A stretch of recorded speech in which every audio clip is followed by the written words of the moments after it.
উপস্থিত হতে পেরেছি।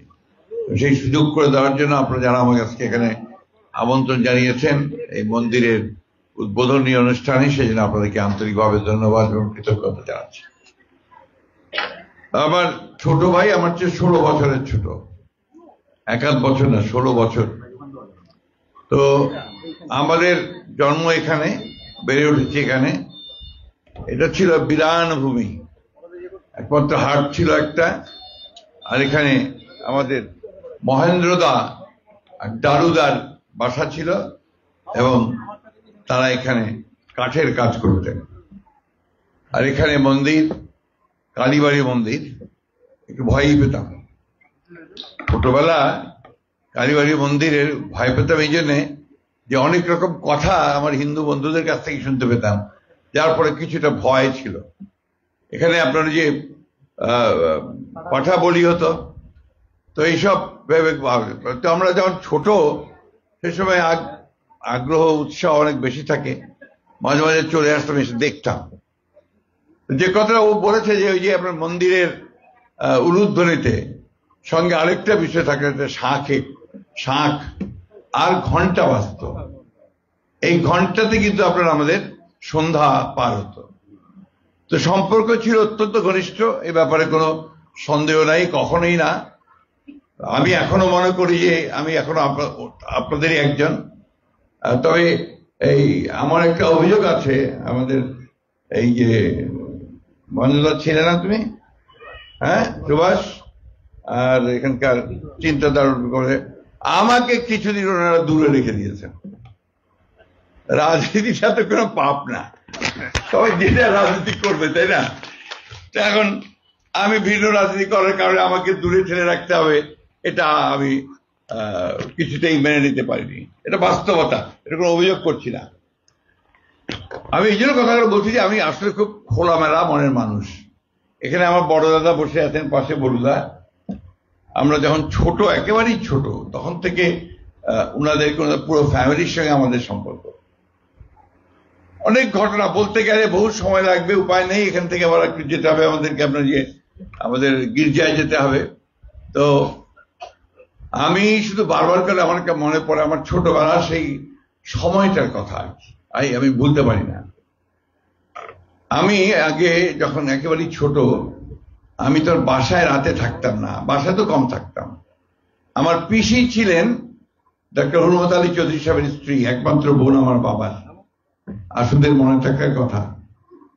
তো আমার পিসির কোনো ছেলে মেয়ে ছিল না, উনি আমাকে ওই ছেলের মতোই আদর করতেন, আমি তার সঙ্গে রাত্রে শুয়ে থাকতাম, ঘুমাতাম।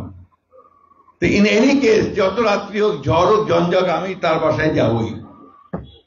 তো ওইখানে পাশেই বাসায় ছিল আপনার বিনোদ বাবু মুক্তার, তার বাসা। তার ছেলে ডাকনাম মুকুল, ভালো মৃণাল গান্ধী রায়, আমার ঘনিষ্ঠতম বন্ধু। আমাদের মনতোষ এখানে এরা বসে আছে, মৃণাল, মুকুল, এরা আমরা ক্লাসমেট ছিলাম, বন্ধু ছিলাম, খুব ঘনিষ্ঠ বন্ধু। পেছনের বাসার ছিল বিনোদ বাবুর শ্বশুর মনসা বাবুর, মনে আছে কিনা বলুদা, যার ছেলে পরে আপনার ওই যে বলুদা শুনতে পাচ্ছেন, মনসা উকিল, উনিও মুক্তার। তার জামাই ছিল বিনোদ বাবু, মনে আছে? যার ছেলে পরে আপনার ইন্ডিয়াতে পুলিশ সার্ভিসে গিয়েছিল, ওসি হয়েছিল। আপনার ওই যে ফাঁসিদেওয়া থানায় ওসি ছিল যুদ্ধের সময়, মনে আছে আপনার? সেখানে গিয়ে আমরা সেন্টারও নিয়েছিলাম। আমি এই কথাগুলো এই জন্য বলছি যে সম্পর্কের ঘনিষ্ঠতা বোঝানোর জন্য। তো ওই মুকুলের 2 বড় বোন ছিল, দীপ্তিদি আর মীরাদ, মনে আছেন আপনার? ধন্যবাদ। অত্যন্ত সুন্দরী দেখতে ছিলেন। আমরা তো অনেক ছোট, প্রাইমারি স্কুলেও পড়ি না, তখন এরকম ছিলাম আর কি। খুব আদর করতেন। তো মুকুলের মাও খুব সুন্দরী দেখতে ছিলেন। উনি সন্ধ্যায় পূজা করতেন। পূজা করার সময় যে পূজার ঘর ছিল ওনাদের, ওই ঘরের সিঁড়িতে আমি আর মুকুল বসে থাকতাম, যে কখন পূজা শেষ হবে, পরে আপনার ওই প্রসাদ হিসেবে বাতাসাটা খাবো। এটা সত্য কথা বলছি, এতটুকু মিথ্যা কথা বলছি না। তো এইটা সমাজ আমাদের ছিল, এই একটা পরিস্থিতি আমাদের ছিল। আমাদের কোনো বিভেদ ছিল না। আমার দেবেশবাবু ডাক্তারের কথা মনে পড়ে। দেবেশবাবু ডাক্তারকে তোমরা চিনবে না, আমাদের কেউ সিনিয়র, আমাদের সাইকেল চালাতেন, সাইকেলের পেছনে ওষুধের বাক্সটা থাকতো, হোমিওপ্যাথি ডাক্তার, ব্যাচেলার মানুষ, ওই সাইকেলে ঘুরে ঘুরে ঘুরে প্রত্যেকের বাড়ি যেতেন, বাড়িতে গিয়ে কার কি অসুখ আছে আসেন দেখে ওষুধ দিতেন। আমাদের শিক্ষক ছিলেন, আমার যদ্দূর মনে পড়ে নাম ভুলে যাই আজকাল, সমেশ দা, হ্যাঁ উনি হচ্ছিলেন। আরেকজন ছিলেন যিনি আশ্রম পাড়ায়, কি নামটা বলেন তো, নাম ভুলে যাচ্ছি, আমার শিক্ষক চিন্তাহরণ বাবু, রাইট। অসাধারণ শিক্ষিত মানুষ ছিলেন, MA LLB, কিন্তু স্কুলে শিক্ষকতা করতেন। এই পরিবেশে আমরা কিন্তু বেড়ে উঠেছি। আমাদের বেড়ে ওঠার মধ্যে কখনো আলাদা করে ভাবিনি যে আমি মুসলমান, ওই জন্য আমি হিন্দুদের বাড়ি যেতে পারবো না, বা আমার বন্ধু মৃণাল কান্তি রায় সে আমার বাসায় আসতে পারবে না, কখনো চিন্তাও করিনি। এবং আমরা যে আলাদা এটাও ভাবিনি। এখানে বড়ুদা বসে আছেন, আশ্রম পাড়ায় আমি যখন ইউনিভার্সিটির ছাত্র, তখন আমাদের একজন ছিলেন ফণিদা, মনে থাকার কথা, ফণিপালি। উনি আমাদের নাটক শেখাতেন, আবৃত্তি শেখাতেন, অত্যন্ত ঘনিষ্ঠ ছিলেন। তো ওখানে আশ্রম পাড়াতে ওই আপনার ঘোষ পাড়ার লোকেরা অনেকে এসে আশ্রম পাড়ায় পূজা করত, তাই না? তার মধ্যে ফরিদা তাদের মধ্যে একজন ছিলেন। তো ওইখানে আপনার নাটক হতো, আশ্রম পাড়ায় নাটক হতো, এবং সেই নাটকে আমি আপনার নিয়মিত অংশ নিতাম। অর্থাৎ আমি নাটক করার অভ্যাস ছিল, যখন চুনকালি মাখতাম মাঝে মাঝে, ওখানে গিয়ে নাটক করতাম। তো এই যে পরিবেশটা, এই পরিবেশটা আজকাল আর নাই। এখন একটা কেমন, এই যে বললাম যে আমার সামনে নিজের লোক আর মনে করে না, ডাকে না, কথা বলে না, এটা অনেক সময় হয়। এই জায়গা থেকে আমাদের বেরিয়ে আসি। আসুন, আমরা সুযোগ একটা পেয়েছি, বেরিয়ে আসি। নতুন একটা বাংলাদেশ তৈরি হচ্ছে। এই নতুন বাংলাদেশটাকে আমরা আমাদের মতো করে আমরা আবার তৈরি করি। 1971 সালে যখন স্বাধীনতা যুদ্ধ করি, 1971 সালে যখন স্বাধীনতা যুদ্ধ করি, তখন কিন্তু একবারের জন্য ভাবিনি কে হিন্দু, কে মুসলমান, কে খ্রিস্টান, একসাথে লড়াই করেছি। এই যে সাক্ষী, এখানে সাক্ষী, ওখানে চিন্তাহরণ বাবুর আছে, কেউ ভাবিনি, একসাথে থেকেছি। একদিন রাতের কথা বলি, আপনার বিদ্রোহ হয়ে গেছে, বিডিআরের সব দেশের শহর থেকে সব বেরিয়ে গেছে। আমরা কয়েকজন যারা আপনার তখন জাতীয় ইউনিভার্সিটি থেকে বেরিয়েছি, কিছু বন্দুক টন্দুক হাতে আছে, নিয়ে আমরা বড়ুদাদের বাসায় গিয়ে আশ্রয় নিয়েছি। শুনতে পাই যে পাকিস্তান কমান্ডো পাঠাবে, কমান্ডো পাঠিয়ে আমাদেরকে মেরে ফেলবে। এই জন্য আমরা সবাই একসাথে থাকতাম। তো বড়ুদার বাসায় আমরা সব গিয়ে আশ্রয় নিয়ে আছি। ওই সময় আমাদের গোফরান এখন খুব অসুস্থ, ও এখন আপনার পিজি হাসপাতালে আছে। মানিক ছিল, আপনার মনে থাকার কথা, দেওয়াল বাড়ি মানিক, মনে নাই? তো সেই আমি গল্প করার জন্য বলছি, আপনাদেরকে আমি বোঝাতে চাচ্ছি যে সম্পর্কটা কি ছিল। তো সেখানে আমরা রাত্রে আমরা আছি, আপনারা সবাই উচ্চতে একজন করে পাহারা দেবে, ওই কিছু ঢুকে পড়ে কিনা। তো রাত্রিবেলা, গভীর রাত্রে হঠাৎ দরজায় কে যেন ধাক্কা দিচ্ছে, ঘস ঘস করে মনে হচ্ছে কে যেন ধাক্কা দিচ্ছে। সাথে সাথে আমরা সব রেডি হয়ে গেলাম, সবাইকে জাগিয়ে দিলাম, রাইফেল সব তাক করে ফেললাম। একজন গিয়ে দরজা খুলল, দরজা খুললেই দেখা গেল বড়ুদাদের একটা বিরাট রাম ছাগল ছিল, সে মাত্রা ছেড়ে ওখানে ঢোকার চেষ্টা করছে। এগুলো সব সত্যি ঘটনা, একদম মিথ্যা বলছি না, কিন্তু সাজিয়ে বলছি না, বানিয়ে বলছি না, বলছি সবই বলছি। আজকে দু একটা কথা বলবো। সেই ভারতের কথাই আবার বলি। আপনার ভারতে তো আমরা প্রথম খুব জড়সড় থাকতাম, তারপরে স্থানীয় ইসলামপুর, দিনাজপুরের তাদের এই সমস্ত মানুষদের, রাজনৈতিক নেতাদের, কর্মকারদের, তাদের যে উষ্ণতা, তাদের যে আতিথেয়তা, তাদের যে আন্তরিকতা, সব দেখে কিন্তু আমরা সব ভুলে এক হয়ে গিয়েছিলাম। তো ওইখানে আপনার আমরা অনেক সময় ঝামেলায় পড়েছি।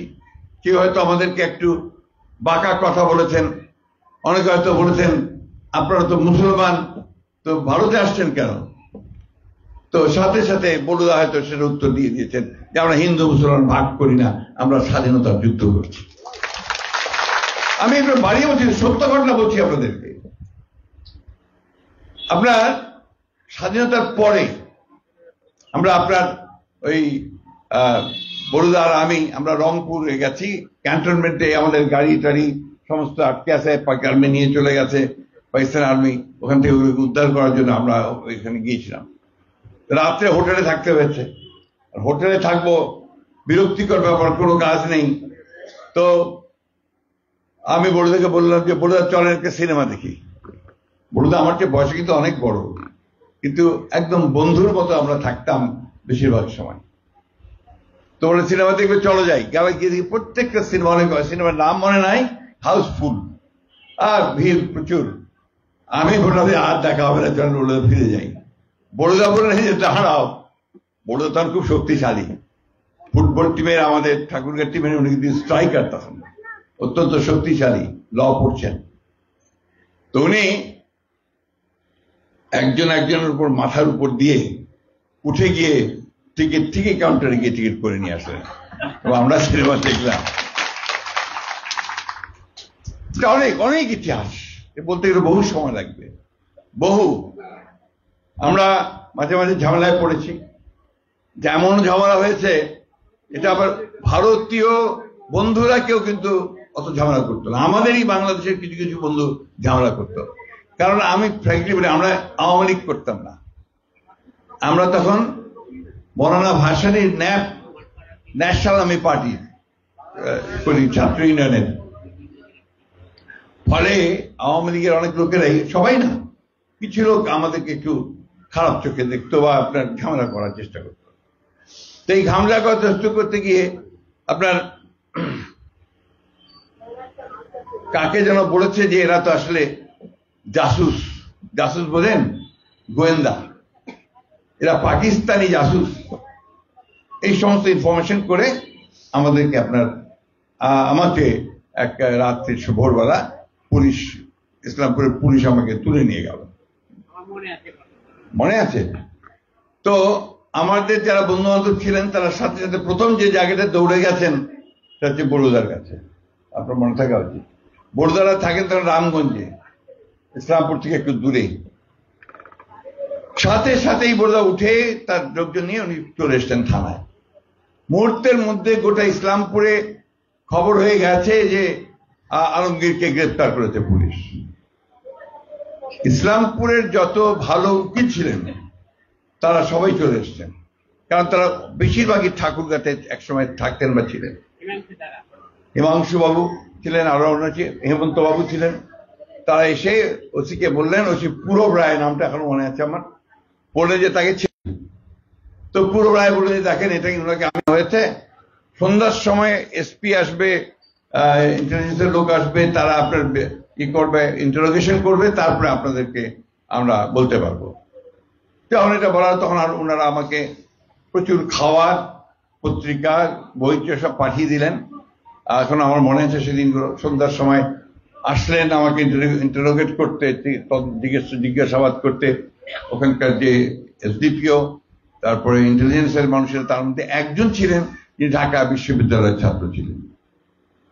তিনি আমাকে প্রায় ঘন্টা দেড়েক আমাকে ইন্টারোগেট করলেন। সব শেষে যখন আপনি ইন্টারোগেশন শেষ হয়ে গেল, তখন ওসি বলছে কি করবো স্যার, কাস্টডিতে নিয়ে নেব?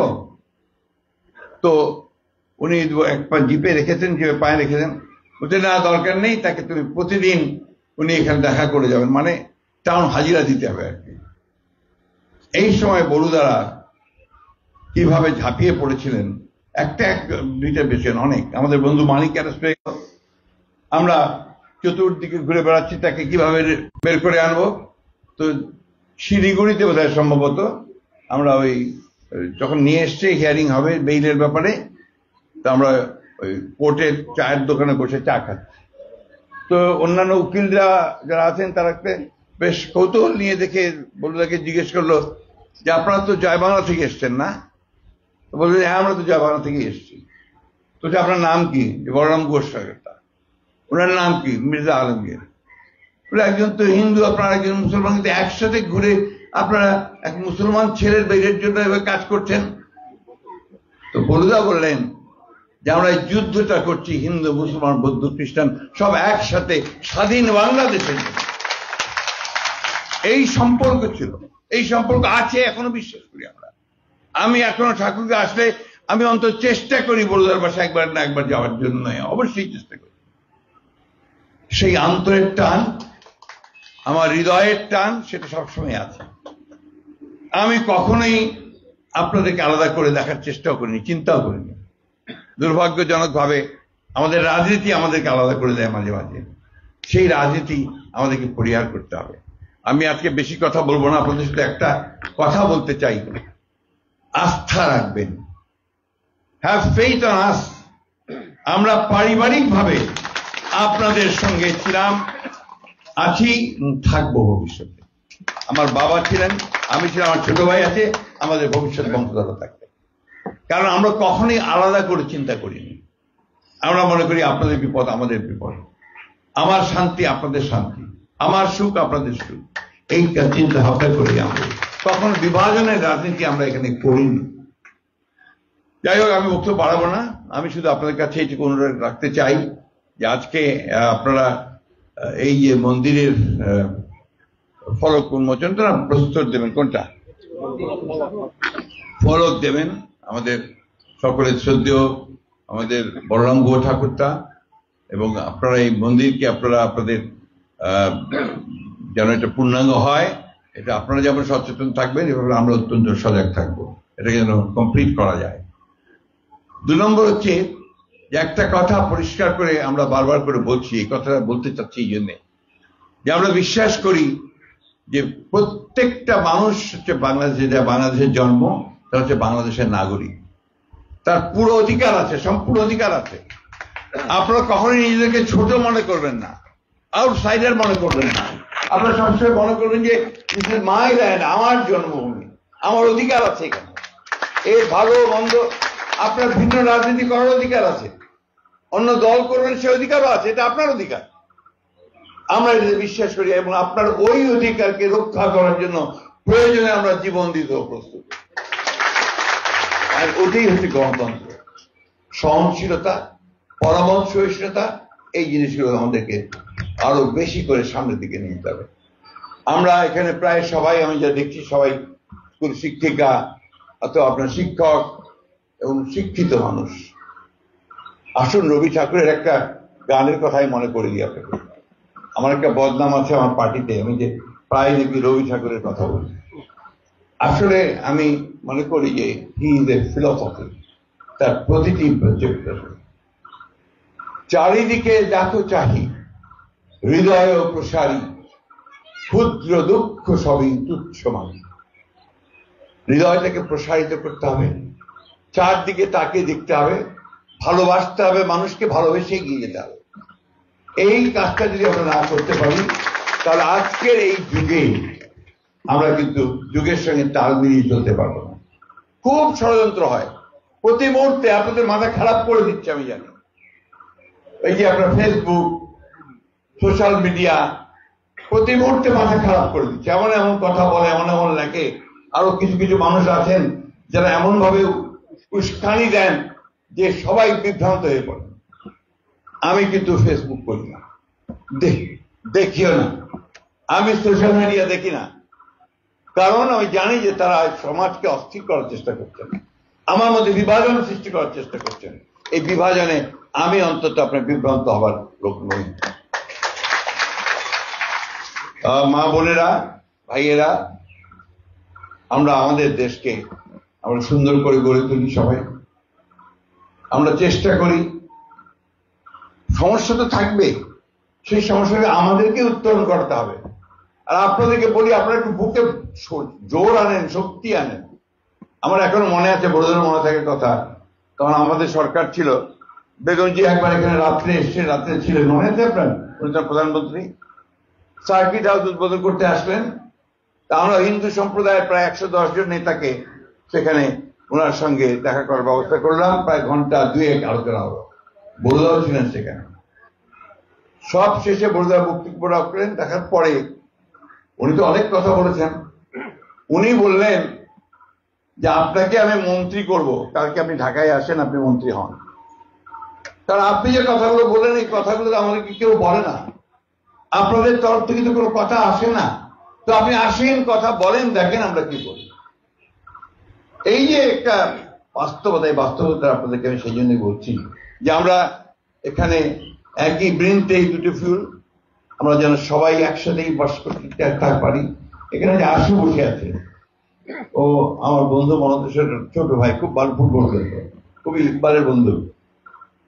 ওদের বাসাটা ছিল আমাদের আস্তানা।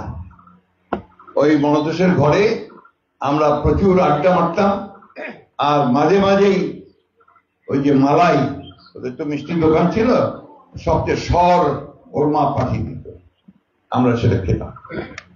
এখানে হাসছে বাবুর বউ, সেও দেখেছে পরের দিকে। রিলেশনশিপ, ওটি ছিল সম্পর্ক।